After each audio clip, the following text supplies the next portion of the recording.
All right. This is Rick LaLiberty from Treaty 10 News, reporting to you from northern Saskatchewan. And I've invited Wayne Semaganis to join me and treaty relations that created this country and forge our future and also celebrate our past is very important at this time in our young country's history, our young nation state history. But our sovereign nations have been here many years and many generations before. I'd call upon former Chief Wayne Semaganis to reflect on his experience, his knowledge on the treaty relations that have forged and created this nation state as we know Canada, but also the important role that the treaties make in forging the proper relations for the future. So welcome. Wayne, it's an honor to have you in our show, but the immense experience and knowledge that you share in the treaty process in our country, please feel free to share what you want for our young generation to understand, and our leaders and our country and our country's leaders to understand our position in this country. Yeah, thank you. Thank you for inviting me to this interview. Like you say, I've been the chief for 12 years, and I was as a council for 3 years before that. But the knowledge that I have today comes from the way I was raised. When I was a child, I was raised by my grandparents. And I never was allowed to go to residential school. My younger brother and sisters went to residential school, and I was kept to stay with my grandparents. And I remember as a young child, I was the only child, and I never thought to question at the time why I was the only child. And it took me a long time to realize that they had kept me from going to residential school. And at that time, when people used to come and visit, and they used to visit each other a lot, and because my grandparents were old people, all the visitors were generally old people, and they were serious visits. They would sit around and talk. They would talk about treaty. They would talk about the issues that are facing our people and our communities at that time. And in those days, I was born in 1959. If you're a child and elders are talking and adults are talking, you were told to sit still and to listen. So being the only child in that household, when visitors came, of course I sat there and I did listen, and I heard a lot. So a lot of the things that I remember now were the way our traditional elders talked about it, because they were old in the 60s already when I was 1963, 64, 65, when they would come there, and their recollections of treaty are a lot clearer than what we remember today. And I think that's one of the big stumbling blocks that the leaders and the youth of today have, and certainly those people that went to residential school, is not having access to that transfer of the traditional knowledge, the sacred knowledge of treaties.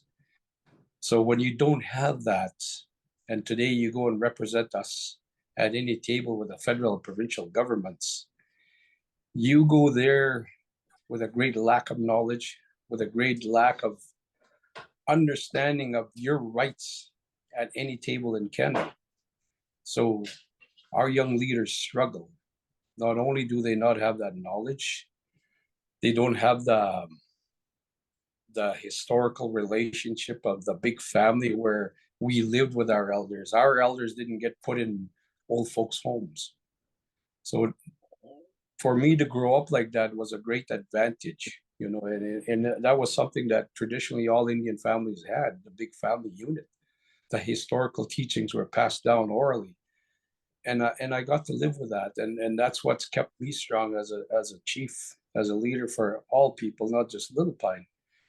So today, when we have those meetings with governments, and I've sat there with many different leaders, with many different technical people, many people from Child and Family Services, health services that represent us, and even them. Yes, they are very educated by European standards, by what they were taught in school, but at the same time, the education they received did not do justice to what we know. They educated us to be like them with their mentality, their objective. So we were not taught to be the First Nations people that the Creator meant us to be. So when you talk about treaties, and I've said this I've been to a lot of treaty meetings, and I will say that when I did go to those treaty meetings, there were a lot of elders, but at the same time, there was not very many leaders. And a lot of times, the leaders are not at those meetings because we feel a sense of there's a split. Like me, I'm quite comfortable being around my elders because that's how I was raised. But a lot of our young people were not like that. They were in residential schools. They were taught to be ashamed of your elders, the way they dressed, the way they talked, the way they prayed, the way they lived, that we're an inferior people. So that's how they've broken us down, where they split our family structure, our social structure, our historical, our spiritual, everything was attacked. So the young leaders that come today, they know there's something missing. They don't really know what it is. They don't know how to attain it because we've been taught to not trust our elders. We've been taught not to trust our spiritual people. And that's the genocide that people talk about today, the crimes of Canada that were committed on the First Nation people. But myself, I've talked this over with many chiefs, with many elders, because I'm lucky that I have those teachers, those spiritual teachers I've done 6 sun dances. I have sweat lodge. We do other ceremonies that, depending on the season, that need to be done at that time. And there's a lot to learn. So when you talk about treaty is a very important thing. And the number one thing that people fail to recognize is, what does it mean when we say the sacredness of treaty? The sacredness of treaty relates to how our Indian people, our chiefs, our spiritual people, our elders, how did they approach treaty? How did they know what to put in treaty to protect us? Those things protect us even today. And if we don't get to an understanding of those sacred meanings, how are we going to pass on treaty to our grandchildren, great-grandchildren, the ones that are not yet here, if we don't retain that knowledge, if we don't know enough to pass it on to the next generation, they're going to be even weaker than we are. When we talk about the sacredness of treaty, we prayed with a pipe. And a lot of times, even now, I've been at pipe ceremonies where we pledge to do this with the pipe. This is what we're going to pray for. We're going to ask the Creator for this. And then 2 weeks later, you forget that promise and you're doing something else. Soon Yahweh wan simgwa. Money has misled us too much. When we pledged to the Creator to live by the treaty forever, our grandfathers, they pledged that. A sacred pledge. And if you don't follow that sacred pledge, that means you lie to the Creator. You lie to the pipe. You lie to the Creator.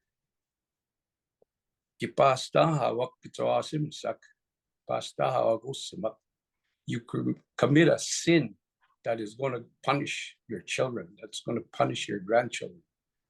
That, for me, that is the greatest fear, where too often we interpret the treaties just to put a dollar figure on what we've lost. That's not how we should be looking at addressing the treaty relationship that's very, very abused, very neglected. I think we have to step back as Indian people and go and understand that sacred relationship with the Creator, where the things that we talk about and the things that we do, to think far ahead. Because when treaty was signed, those chiefs, those elders, those spiritual people were thinking about us today and the struggles. They told us there was that's why they asked for famine and pestilence clause, the treaty right to health, the treaty right to education, the treaty right to shelter. They knew we were going to need those things now. And look at us now with the pandemics that are upon us. The treaty right to health, how so many of our relatives are struggling because they don't have hospitals where we can heal ourselves. We've been deprived of our traditional medicines so that we can heal ourselves because we know those traditional medicines work better than the booster shots that we're being given, because you got to keep taking booster shots. But those are the things that are missing. You know, the power that's in treaty, the rights that are in treaty. But number one, that sacred relationship to ensure that we hang on to our Creator, the Creator's blessings, the Creator's teachings, and also the responsibilities that come from having a sacred relationship. Because I've been to a lot of meetings, FSIN, AFN, United Nations. I've been to London to try and visit the Queen, and we weren't allowed because Canada wouldn't allow it. And at all those meetings, we use the pipe. We pray. We pray for what we need for that meeting, that gathering that's happening, to try and get things back to treaty. And I've lately been at meetings where that's not done. They don't do that, and we're weakening ourselves. A lot of the young people today, when I get up to talk and you've been in some of my meetings, you've heard me talk, I'm very outspoken. And I'm not outspoken because, hey, listen to me, I'm Chief Semaganis. I'm trying to remind people these things were done for us. MOUs, partnerships with the provinces, things like that, industry, they're meaningless. How can you expect those agreements to stand when we don't even acknowledge our treaty? That is the number one document. That is the reason we have a spot at the table. We don't have a spot at that table because industry is kind to Indian people, because government are kind to Indians. We know they're not. So when we go there, a lot of times we're treated like we're just here, like trying to grab day money, and it's not the right business. The number one business we need to get back to is treaty. That's where our strength is. That defines the relationship between us and the rest of Canada. We're not beggars in our own country. So people need to understand treaty. First, they need to understand the sacredness of it. What that treaty defined what we have. That treaty says we agree to share with the white people 6 inches of soil just for them to farm. Just to farm. We didn't give them the animals, the wildlife, because they came with their own animals. The wildlife were given to us by the Creator to ensure that we have a good life. The white man came with cows and chickens, pigs, horses, sheep. They had their own wildlife. They didn't need to bother our wildlife to subsist. And they only needed 6 inches to farm. There was no mention of the minerals, the oils, the gold, the natural resources. That was understood in the treaty document. But the people that wrote the treaty were white people, and they put words in there to put themselves ahead, to deny, to not even acknowledge that sacred relationship. We had no problem sharing 6 inches with them, but we didn't we didn't give it to them. We agreed to share it with them. And those are the things that are not understood. So today, the treaties say that we agreed to cede, surrender, and forever extinguish all rights to the land and the natural resources. That's not what our elders promised. They knew that even us being here, it didn't give us ownership. It gave us a responsibility to ensure that the grandchildren down the road had something, that it was good, that it was healthy, that would keep them alive, the way those original people signed treaty thinking about us. And I always say that today with education, with all the resources, the legal people, the writers, the interpreters, the education that we have with the internet, with all that at hand, we can devise a document that can last to the next fiscal year. Sometimes it doesn't even last a week, it's broken. But those people back there, how could they, with no legal people, no knowledge of the English language, no internet to turn to, they had no right to a lawyer. Where did they get that wisdom?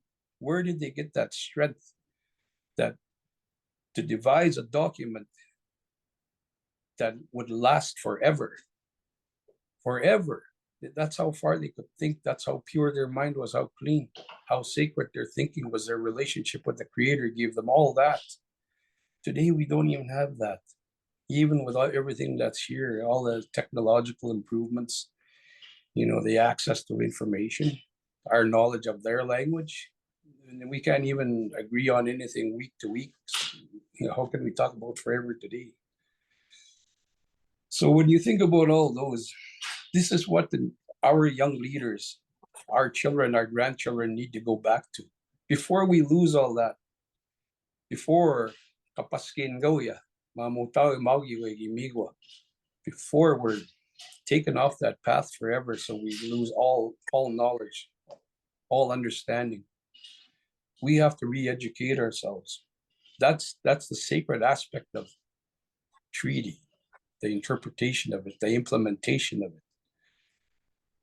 That's what really hurts us. Is back then when they devised that treaty, they all got together and they all prayed the same, whether they were Sioux, whether they were Cree, Nagawino, Potak, whatever. They all prayed together. They all believed in the Creator. Can we say that today? If I went to an FSIN assembly, I've heard chiefs being asked to pray, and they say, "I will pray out my way," when they say it from one of the churches. We're so scattered, we can't even agree on the sacredness of anything. So we've lost a lot, but it's not so lost that we should give up. The knowledge is still there. We still have a lot of elders like that. We have a lot of. I'm just going to be 64 this year. That's old to a lot of people, but I remember when I was young, there was a lot of people in their 90s, late 80s and 90s that had very clear minds, and we still have some of those. So we still have hope. But if we don't go that way, we are to blame. We can't even blame the white man anymore. It's us now. We're our obstacle. So that's a spiritual aspect of treaty. And then there's the political aspect of it, our leaders, how they approach it, right? There's many phases, and I've heard people say, you can't take your treaties to court. Well, that's a fair statement to make, but also at the same time, there are documents, parts of the treaty that are being broken every day by the federal and provincial governments, by the municipalities, by agencies, health, education agencies. We can certainly take those things. What they didn't want to take to court, our elders didn't want to take to court, was what the Creator gave us. How can two men arguing decide what the Creator gave us? That's what they wanted to protect. We need to defend the treaties. If it's being broken, we need to say that. And we can't be afraid to fight in court, because right now there are a lot of court challenges. There's a day schools, residential schools, 60 scoop, in child welfare. Now they have the boarding school, waters, everything is in court.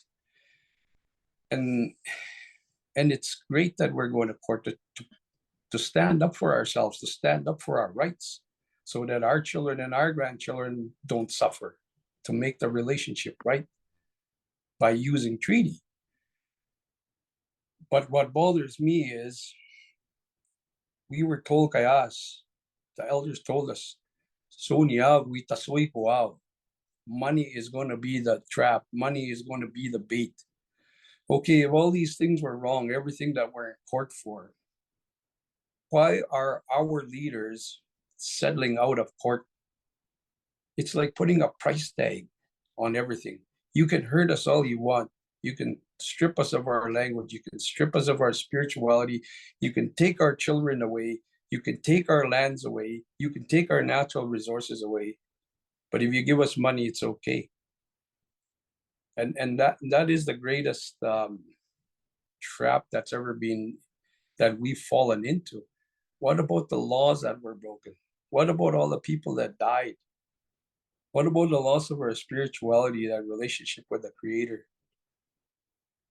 There are so many things wrong, and money, all the money that they're going to offer us is not going to fix anything, because it doesn't stop them from doing it again. But if you take that money once, you can't charge them again. That's the way their legal system is set up. So it really worries me that we have the AFN and the FSIN and other entities settling for money out of court. That's just not right. It really bothers me that when my cousins got taken away in the 60 scoop and my grandmother was pushed to the floor by the RCMP and by Indian Affairs, to hear her cry and never to see some of those cousins again, $10,000 is okay. That those are the things that we are starting to forget, because we're so conditioned to live with this dysfunction now, that colonization, that it's okay, that'll suffice. No, it's not. I'm offering no protection to my children if I settle for those things. For my grandchildren, it could happen again, because if you study any kind of history has a way of repeating itself all the time. So by saying we did this and got this for our people to end their suffering, money doesn't end any suffering, it adds to it. So there's a lot that has to be learned. Treaties will teach us that, but the sacred meaning of treaties, but it also teaches us what it is that we own, what it is that we agreed to share. Treaties are not anti-development. Where we are now with development, we don't even have our own economy. The only economy we have is creating jobs for people that run the jails, the sicknesses, the addictions facilities. And it'll only get worse if we don't fix those things by going back to the treaty relationship and making it right. And that's what bothers me, because the Canadian government doesn't want to make it right. Like I said, we have all those things that we're in court for. And why are we in court? Because they did something wrong. That's all it is. They broke the laws. But us, in our lack of foresight, our lack of understanding of what it is that's happening to us, we believe money will make it right. It won't make it right. And you know that today, I sat in on meetings and discussing the plight of the North. All the resources that come from the North, nobody can bother to fix the roads. Nobody can give you guys banks, hospitals, schools. But as soon as there's a mine to be dug up, they're doing everything they can to make sure that they can dig up those riches and exclude our relatives up north. So there's a lot that people need to learn through treaty. And I don't think it would hurt us if we said, let's step back and take a look at this. Instead of continuing on this treadmill of poverty and dysfunction. Nagitan, mam tanite tan, mam skutsige tan. We have to heal ourselves. We gotta quit waiting for the white savior to come and save us. So that's what we would find in treaty if we ever went back to it. Just on the concept of the relationships that you talked about, I know the Crown wanted to create a country. They were fighting amongst themselves with the French, the Spanish, the British were all fighting amongst themselves. And Britain, I guess, finally had the upper hand on all of them, so that's why we're under the British concept of crown relations. But the sovereignty of the Cree, the Dene, is respected in those treaties, and that's what you're talking about. Is not only the responsibilities are there, the rights are there, but the responsibilities are heavier. You have a we have a great responsibility to keep ourselves sustained. Putak matsiak ja pitsanos and we tagi gatis kagoyak samo miuts ipitago pitsto putawi tsayam goyako. That's that sharing of the word sharing that you mentioned. How do we find that?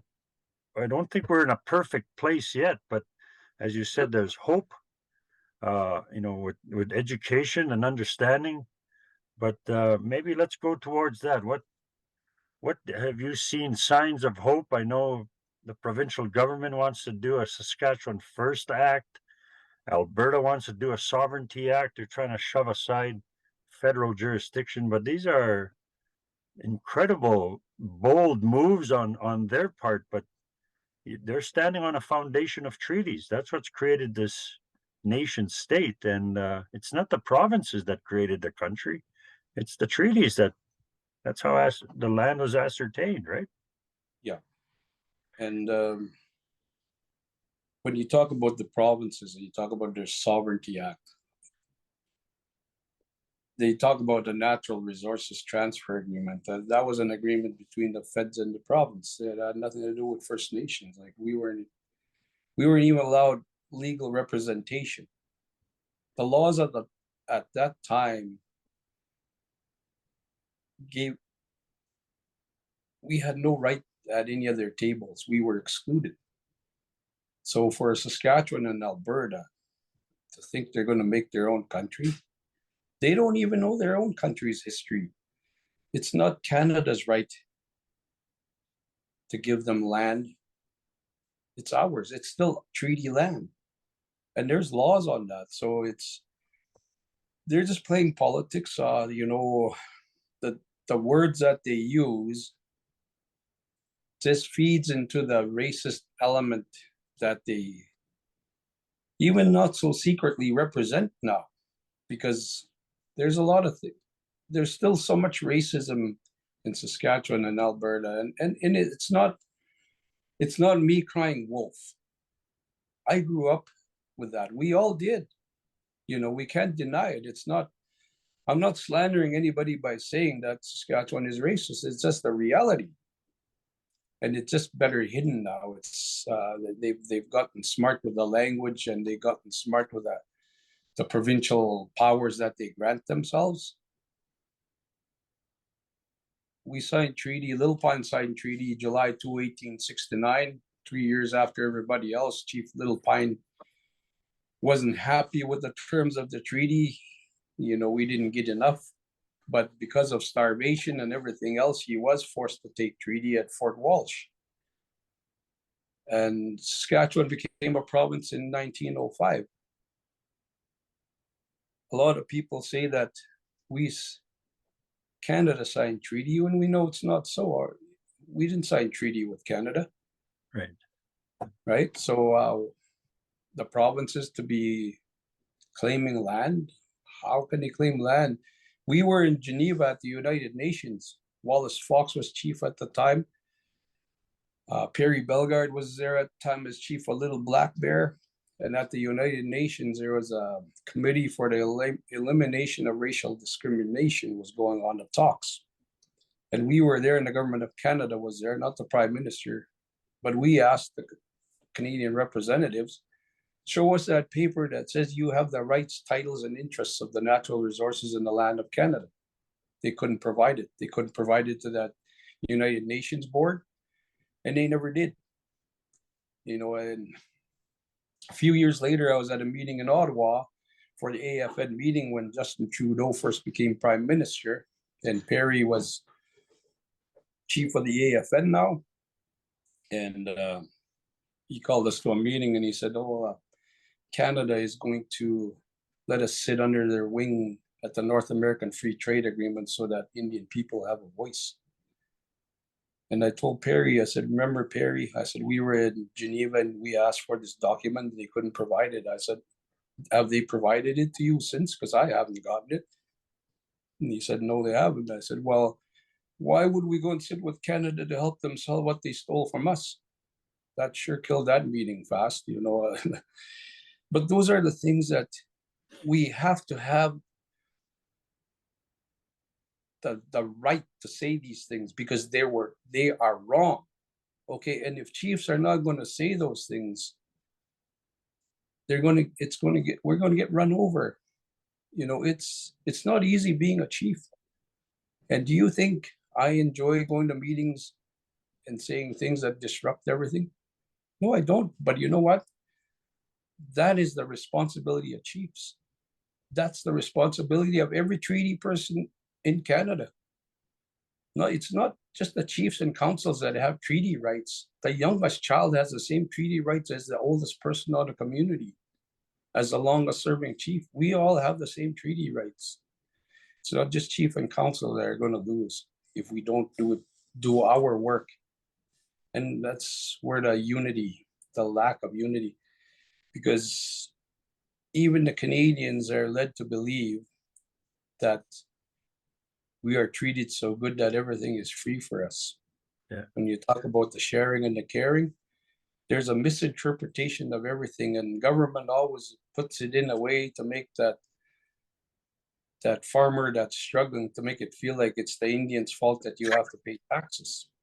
Well, and a lot of them think that we signed treaty so we don't have to pay taxes. Well, when we signed treaty, there was no Canada, so there was no taxes to worry about. But a lot of people, that's what they believe. You know, we signed treaty just to get away from certain things and make them pay. When we signed treaty, we put everything on the table. Everything that Canada has now, the Indians put on the table. We agreed to share with them. We didn't give it to them. We didn't sell it to them. Because when they came here, they had nothing to give. So those are the things that everybody in Canada needs to be educated, not just the Indians. It would certainly benefit the Indians if we were educated on those rights in their schools.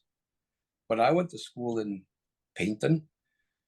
I went to school in Little Pine at the day school, and I went to school in Paynton, and I went to P2P school in Palmaker when Indian control of Indian education became an issue. And I never once learned about treaty rights in any school. I am sure glad I learned it through my grandmother and my grandfather and their friends and our relatives at that time. Yeah. But that's an education that's very needed in this country for everybody, not just the Indians, for everybody. It would really make the future better, because even now,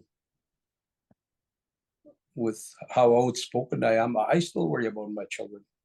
I worry about my grandchildren because I know how it is out there. And it's hard. It's hard to, when I pray at night, I don't pray for myself. I pray for all our relatives, the ones that don't have a voice, that don't have a place in society because of how wrong the relationship is. It's not a treaty relationship anymore. That's been forgotten, and we have to get it back. That should be the leading relationship in all of Canada, Right. for all of.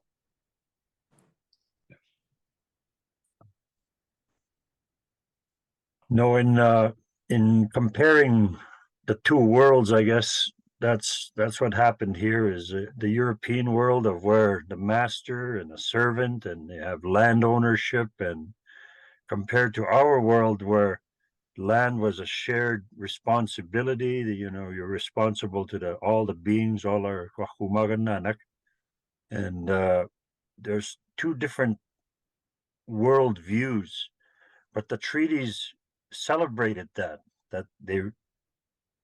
we could live together and without diminishing each other. It's like, you know, the teachings of the Turo Wampum, the original, trying to envision two canoes.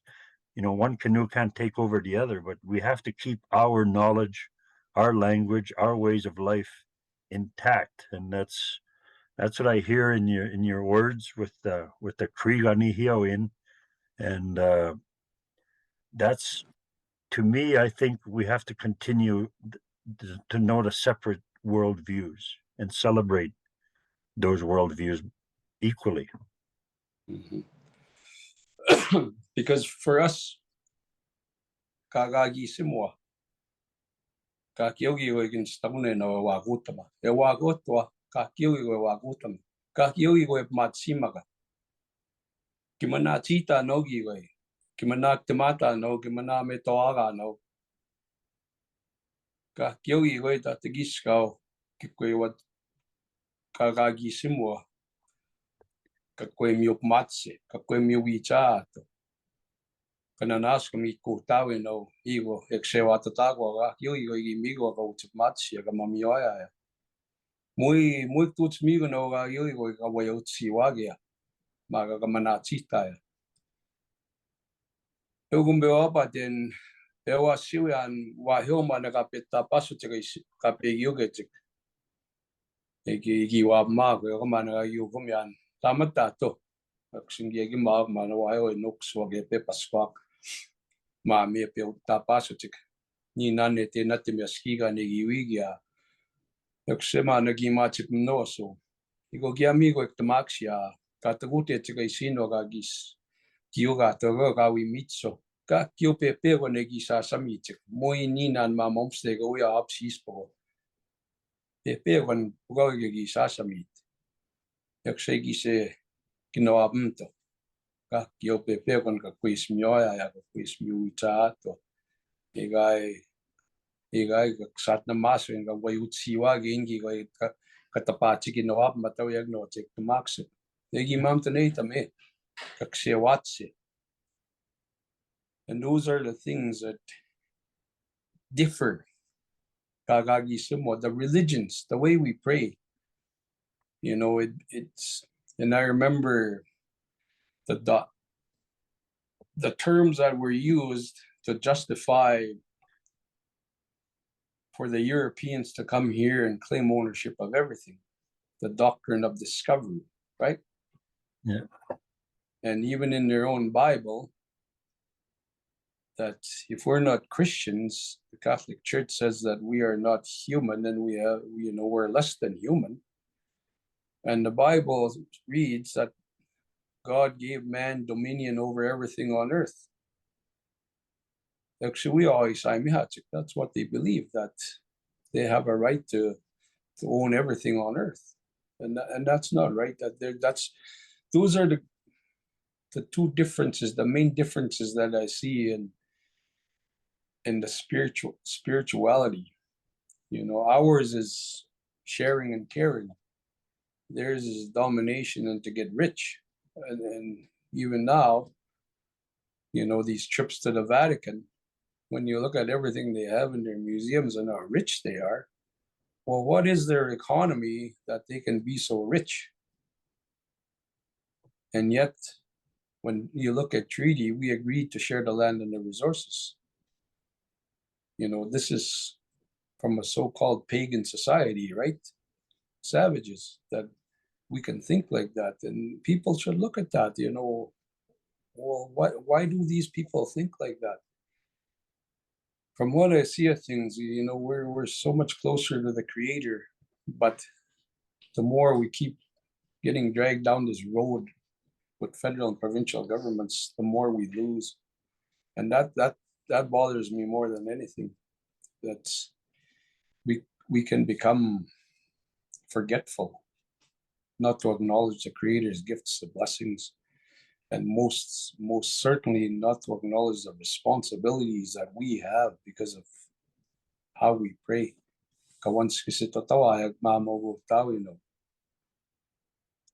Those things really bother me.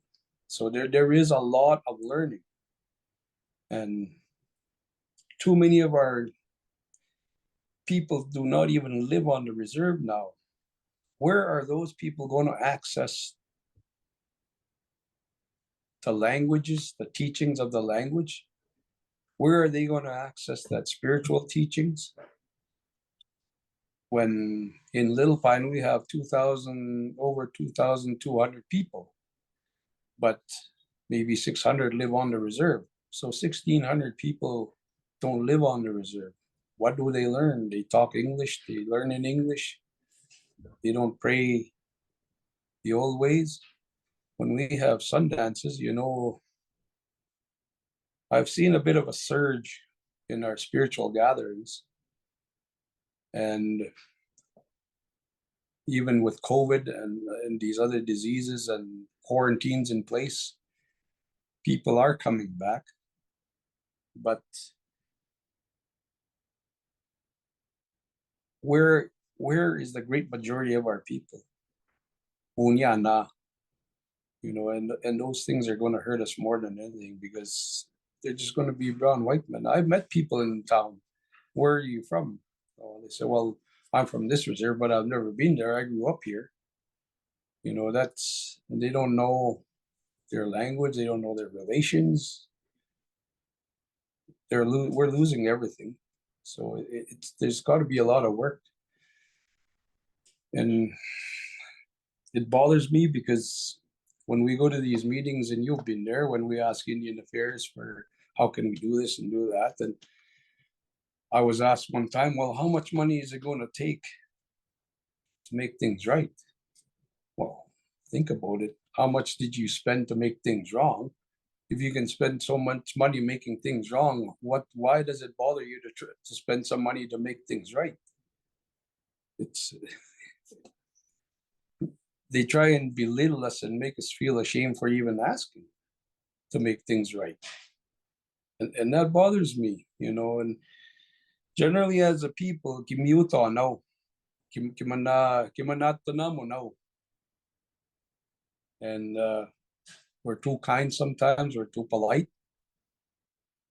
But if you want to ensure a better future and the right relations for your children and your grandchildren, you got to learn to address those issues that are wrong that face us today. So it's a big challenge that the treaty relationship it's going to be a fight. The Canadian and provincial governments are not willingly wanting to go there because it limits them too much. And they've helped themselves to everything. And it doesn't matter if it was illegal. Oh, I didn't do that. No, every day that we do it, even today, those things are happening. So don't blame somebody from 1869 for doing something wrong. We continue with that today. Who's going to make it right? Whose responsibility is it? And when is it? Those are the things that we have to look at.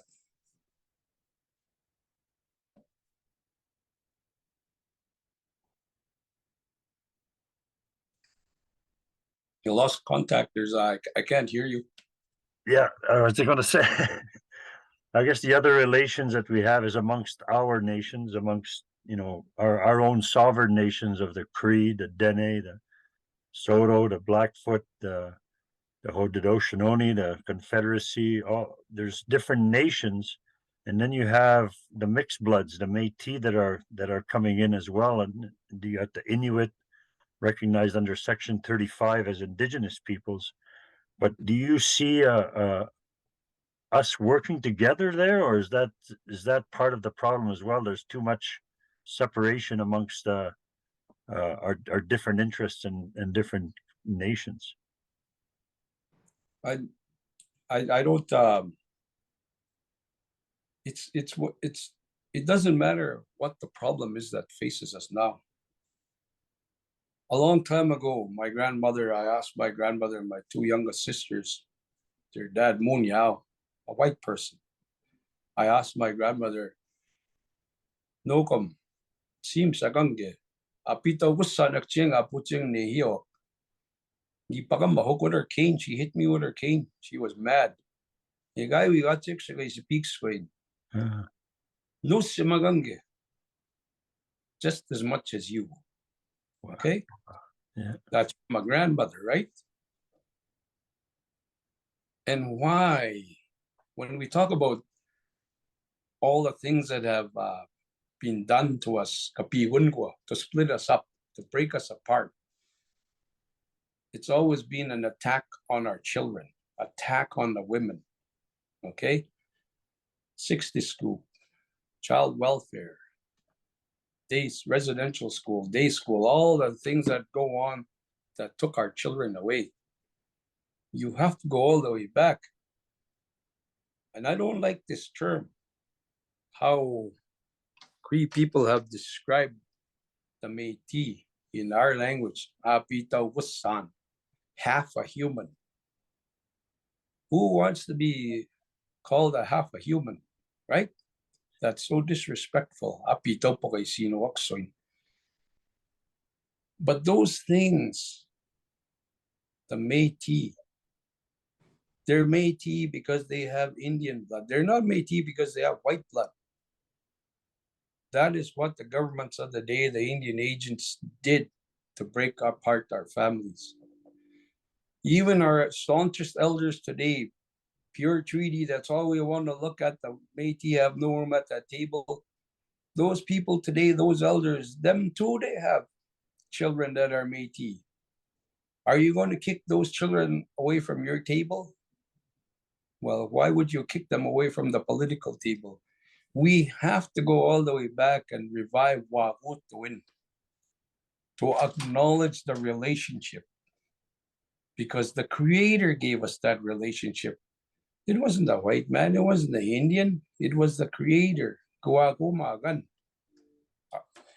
And we were forced to act like that. We were forced to choose like that. Ego tumaxia, ego no tegatia. Magigway sunya wa magigway mapugagima chin mapugagikstagan mugagin ko tan. The Indian agent decided everything. They used that hardship to turn our relatives away just because one parent was white. So when you go back to all the things that were done wrong, because I have a document written by Hayter Reed. I have the full book from Frog Lake in his handwriting, where in there he says the term Treaty Métis is synonymous with the term Treaty Indian. That's what he wrote on there. This is the most despised Indian agent in this territory. I have documents like that. So in reality, I believe that the Métis should be sitting with us at all those treaty tables. Why should me as a chief go and sign MOUs and partnership agreements with industry, with white governments, and I won't do the same for my relatives, the Métis? You know, how hypocritical are we? If we're going to act that great with this and that, how come we don't do that with our Métis relatives?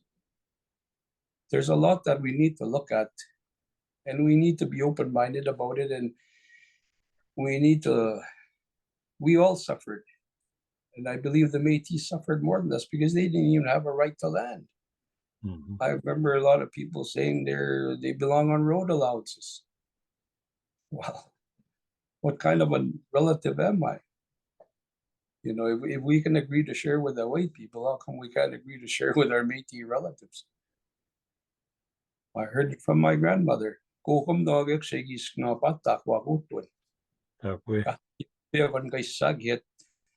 It doesn't matter. You have to acknowledge that. Now we're the ones that are going to decide what that means. Go stay in Winya, you know, I'm afraid. I'm afraid to pass down one. It's not right. Yeah. And we have to acknowledge things that are not right. So how can you have unity when you're Soto, you're Dakota, you're Assiniboine, right? And we can't use those terms. We got to do things. How can we say, oh, we agreed to abide by the treaty forever with our white neighbors, and yet our Sodo neighbors, our Stony neighbors, it doesn't make sense. I don't believe it's right at all. We all need to learn to sit together.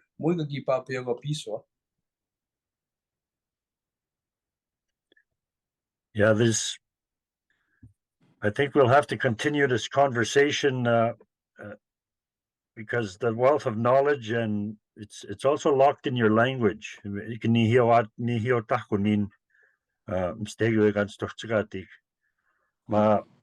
Another passion, I just wanted to switch gears a little bit for you. Another passion for you is hockey.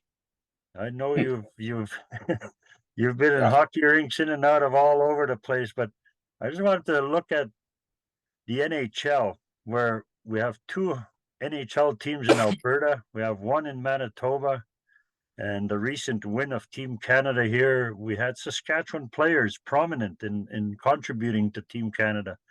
But is Saskatchewan primed now to lobby for an NHL team in our province? Is there a place for us, for our young, doesn't matter if it's Indigenous, farmers, doesn't matter if it's Northern people that strive for that sport? Is that something they could dream that they could play for an NHL team in our province someday? That's I have been I've had a team myself, and I still have it this year, where we go to a lot of Indian tournaments, minor tournaments.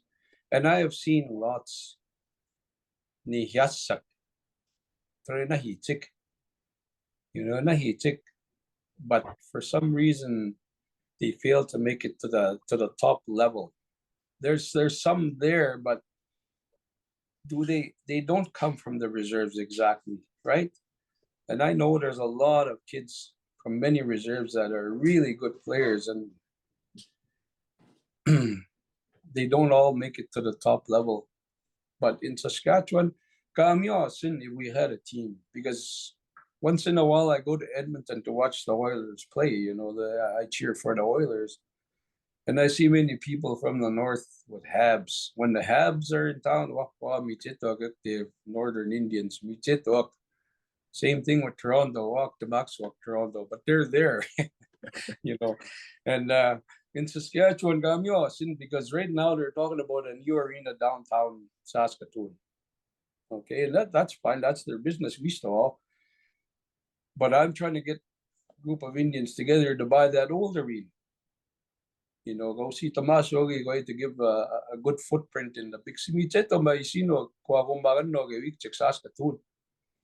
I live in North Balford with my kids, and they're always in Balford minor hockey. And I look at Balford minor hockey, I would say about 2/3 of them are Indians.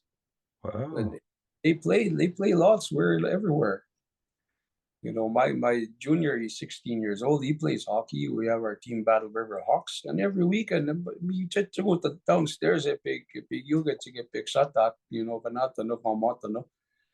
he spoke 6 to 8 kids. But after junior hockey, where are they going to go?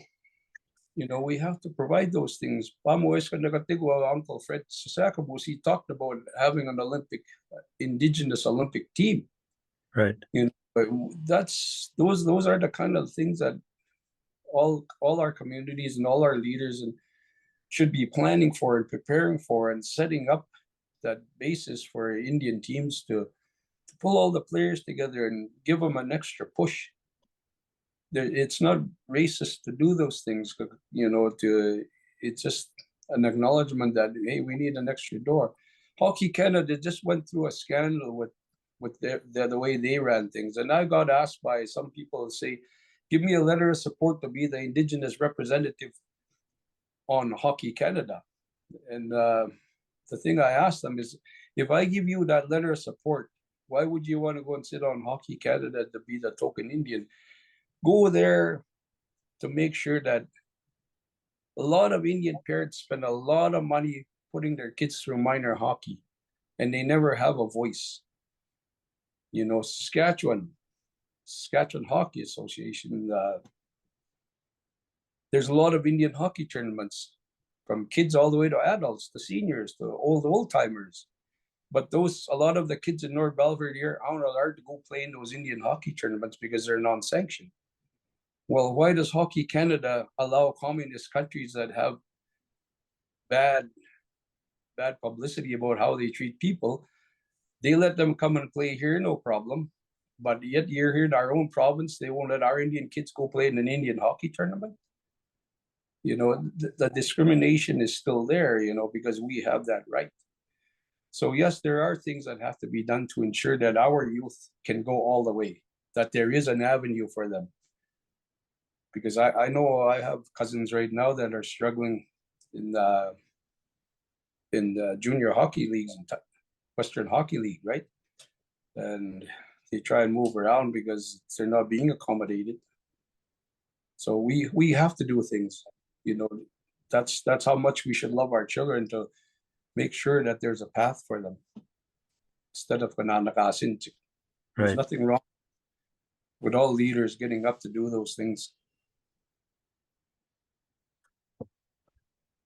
No, I thank you, Wayne Semaganis from Little Pine Cree Nation. It's an honor to talk to you on treaty, and your passion of hockey is I can just see your heart glow when you, because those young men and girls that are athletics, they're also creating comrades. They got friendships, they lifetime friendships that will hold them together for beyond their family, and sometimes those missed opportunities, that's all they need, is to belong to a group, to belong, and athletics could provide that.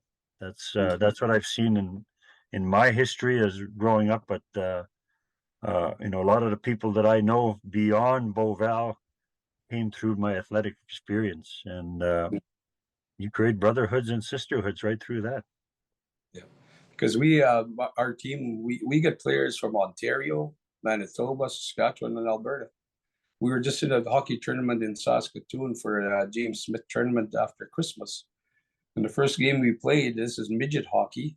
Our goalie was a girl, and she won her game. So it was good to see her. She actually got the goalie of the tournament for that. So Wow. yeah, it was a lot of fun. It's always fun. Well, Wayne, thank you for now. But if we can continue this conversation, like I said, maybe the full moon cycle will keep us focused on this, and maybe we'll bring other guests as well to discuss other topics. But treaty is definitely an ongoing discussion for us. I've learned so much from you in your talks, but it's a lot to be celebrated there. Well, that's it. The treaty is the basis of this country being here. It's not the Constitution. It's nothing else. It's treaty. It's probably true we hadn't signed treaty, would have probably been wiped out. But that's beside the fact. And the reality is we do have a treaty. And the reality of it is that it takes a lot of work. And we're going to have to get up and do it because nobody else is going to do it for us. So thank you for letting me express some of my views. And I hope we can pick up more people and that the ball gets rolling, so that sometimes I feel so lonely, when I think about treaty, and sometimes I feel like nobody's listening. So it's very hard, but we can't give up. Tapway, it's an honor, and we will continue this conversation, Wayne. It's as former Chief Wayne Semaganis, we are honored that you have joined us here at Treaty 10 News, and it's an honor that you've shared your view for our young people to understand treaty. Thank you, and have a happy New Year. Tapway, Hista.